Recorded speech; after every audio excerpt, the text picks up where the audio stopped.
Bismillahirrahmanirrahim. Bismillahi kalawan nyebat jenengan Allah Ar-Rahmani, sifat Allah nu maparina nikmat ageng di dunia. Ar-Rahimi, sifat Allah anu maparina nikmat alit di akhirat. Orang lajengkeun deui kana kitab Jurumiyah, nyata kitab nahu jang maca kitab gunul. Mangga anu pamitos nongton ieu kitunya ameh tiasa terus mantau kana bab-bab anu sanesna kana video-video anu selanjutna. Da gratis ieu nya, teu mayar. Sok di subscribe nya, ame aya pemberitahuan subscribe, klik we lonceng na notifikasi na. Jadi kayak pami aya nu anyar teh ngawartosan gitu, kling kling cenah.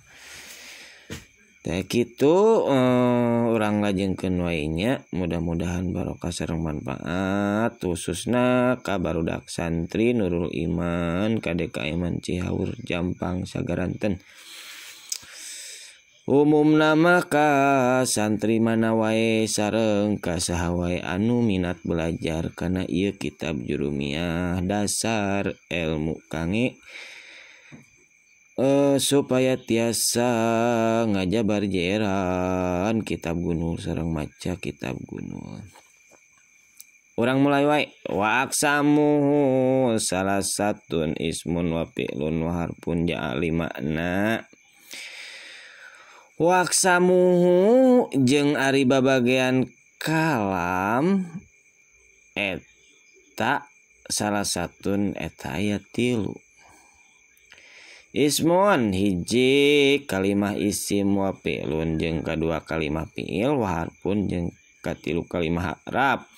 Ja'anu datang eta harap teh limana bari ngabogaan makna. Tah, sakitulah. Jadi ari kalam teh kabagi cenah kana 3. Bieu teh babagian kalam teh kabagi kana 3. Hiji kalimah isim, kadua kalimah fiil, katilu kalimah harap. Jadi pengertianna kieu, alhasil jadi kesimpulan atunya kesimpulanna kieu. Ari naon kalam teh kabagi kana 3 bagean. Nyeta di mana-mana orang misalkan ngawas Quran, maca kitab gitunya, bisa dicirikeun. Jadi ayat 3 pokona namanya. Hiji lamun eta bisa disebut kalimah isim, bisa fiil, bisa harap. Lamun lain kalimah isim berarti antara kalimah fiil jeung kalimah harap. Lamun eta lain kalimah fiil berarti eta kalimah isim atau kalimah harap. Lamun eta kalimah harap berarti lain kalimah isim, lain kalimah fiil. Tah, bari eta si isim, si fiil, si harap ge kabeh ngabogaan ngabogaan harti gitu, ngabogaan makna. Ngabogaan makna tersendiri gitu eta, arek harap gitu, arek fiil, arek isim. Nya, tah eta jadi barudak tanya lamun aya nu nanya ari kalam teh kabagi kana sabaraha hiji. Jawab, ari kalam teh nyeta salah satu nyeta kabagi kana 3. Ismun wa fi'lun wa harfun, sakitu we jawabna nama.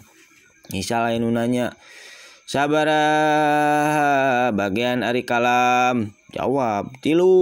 Isim wa fi'lun wa harfun. Hiji isim, 2 fi'il, 3 harap. Da moal leuwih ti sakitu. Nya, babari geuningan 3 cenah. Hafalkeun barudak.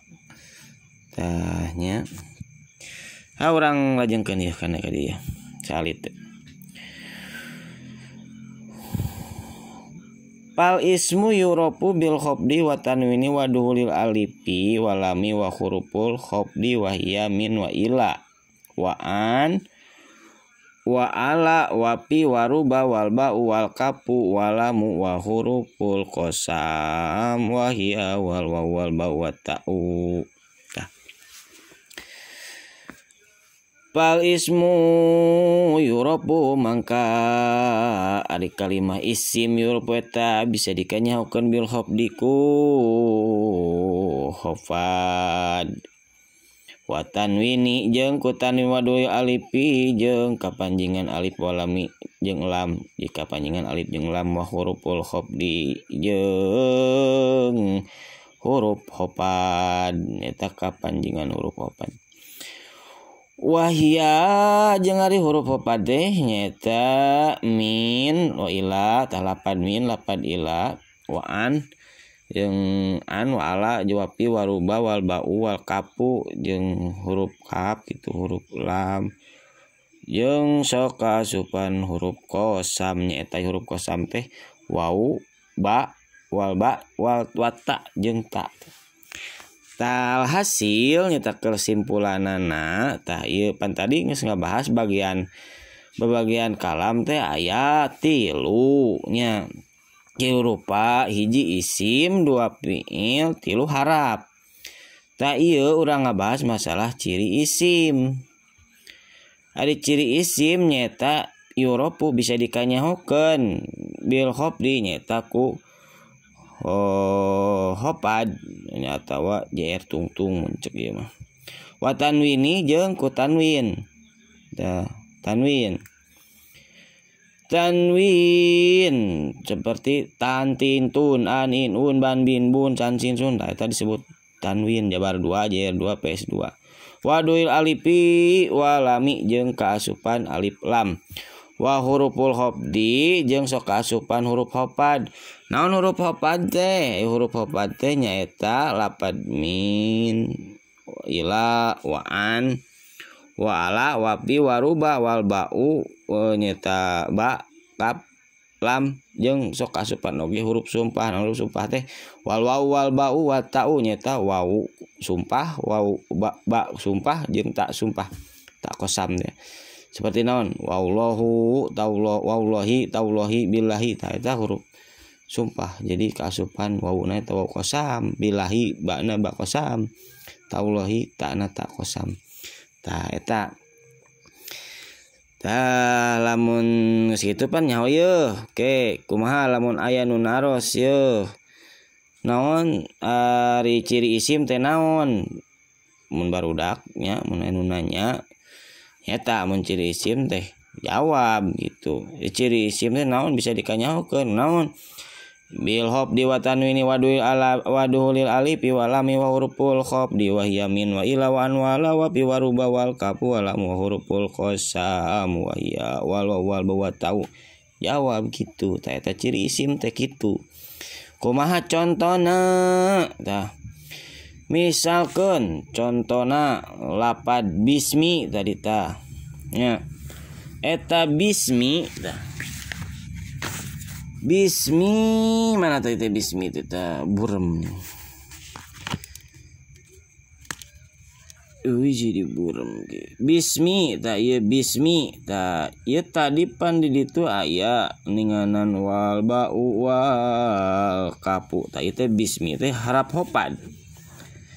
Ieu ismi sin mim asal mah aya alifan ya dengan ku sabab kadempet jadi dibuang alifna. Bismi nah bismi teh ba na teh harap hofad atau mun cek eraban mah harap jar. Harap ba harap hofad nah ismi berarti ieu kalimah isim ku sabab kaasupan huruf hofad. Tah di mana-mana aya huruf hofad biasa ngaranna ge huruf hofad huruf jr huruf jar teh artina berarti sok ngajrkeun. Jadi dibacana bismi tuh di mana-mana tadi geningnya jr tungtung nyata wal kho tadi teh bil khafdi cenah ku jr tungtung dikanyahokeun ciri isim teh ku jr tungtung ieu dibacana bismi teu basma teu bisma lain bisma mah film ieu Mahabharata meureun bisma teh ani eta akina si Arjuna nya Bismi ta ieu bismi teh nyaeta bana harap jar tadi teh anu timimitining min ilaan ala wapi waruba wal bau tah eta berarti bana ba huruf hopad atau huruf JR jadi sok ngaJR-keun kana kalimah isim tah berarti dibacana jadi bismi henteu bisma tah kitu atasnya. Nah, terus cara naon deui cara alhamdu tah alhamdu tamun alhamdu mah lamun alhamdu mah berarti tah ieu alkalamu tah alkalamu tah ieu teh kalimah isim ya tah ieu alkalamu kalimah isim naon make disebut kalimah isim ku sabab tadi teh aya alif lam keasupan alif lam pan tadi ning dibahas bil hobdi wa tanwini wa duhulil alifi walami tah berarti keasupan alif lam di mana-mana aya lapad memehna alif lam kieu tah kieu alif lam ieu alif lam ieu alif lam tah ieu teh kabeh oge kalimah isim ya tah al mufidu kabeh ieu kalimah isim. Ieu bil wadi tah kalimah isim ieu aya harap JR-an tah itu kalimah isim disebutna. Jadi sakur-sakur aya kalimah nu kaasupan huruf ciri isim tadi berarti eta yakin pasti jadi kalimah isim tah. Jadi kitunya mudah-mudahan kahartos barudak mudah-mudahan tiasa paham cara digampilkeun dina mahamna amin ya robbal alamin. Wapi'lu yurabu biqad wasini wasaufa wallahu alam bisawab.